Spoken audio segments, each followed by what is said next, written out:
ఈరోజు రాజమండ్రి మున్సిపల్ కార్పొరేషన్లో అటు ప్రజాప్రతినిధులు, కమిషనర్ గారు మరియు జాయింట్ కలెక్టర్ గారు, అర్బన్ ఆర్టీసీ మరియు ఇతర అధికారులు అందరితోనూ ఒక 4 విషయాలపై కొద్దిగా డీటెయిల్గా డిస్కస్ చేయడం జరిగింది.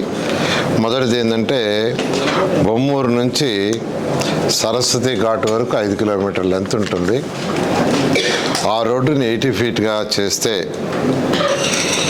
ట్రాఫిక్ సమస్య చాలా వరకు తగ్గుతుంది.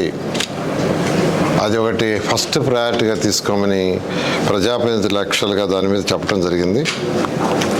ఇక్కడ దీనికి సంబంధించి సుమారుగా 100 కోట్ల వరకు ఇది కంప్లీట్ చేయడానికి అవుతుంది. సుమారుగా 100 కోట్ల వరకు. అదేవిధంగా రింగ్ రోడ్ ఒకటి ప్రపోజ్ చేస్తున్నారు, outer ring road. Outer ring road కూడా మధురపూడి నుంచి కడియం వరకు వయా దివాన్ చెరువు ఆ ఏరియా వచ్చేటట్టుగా దానికి సంబంధించి యాక్చువల్గా ఏంటంటే కన్సల్టెంట్ పిలిచి యాక్చువల్గా దాని మీద స్టడీ చేయమని ఇచ్చాను. దానికి కొంత సమయం పడుతుంది, ఎందుకంటే అది కొద్దిగా డీటెయిల్గా స్టడీ చేయాలి. దాన్ని కూడా స్టడీ చేయమన్నాం.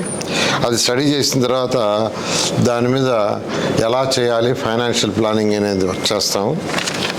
అదేవిధంగా ఇంకొకటి అన్నిటికంటే ఇంపార్టెంట్ ఏంటంటే,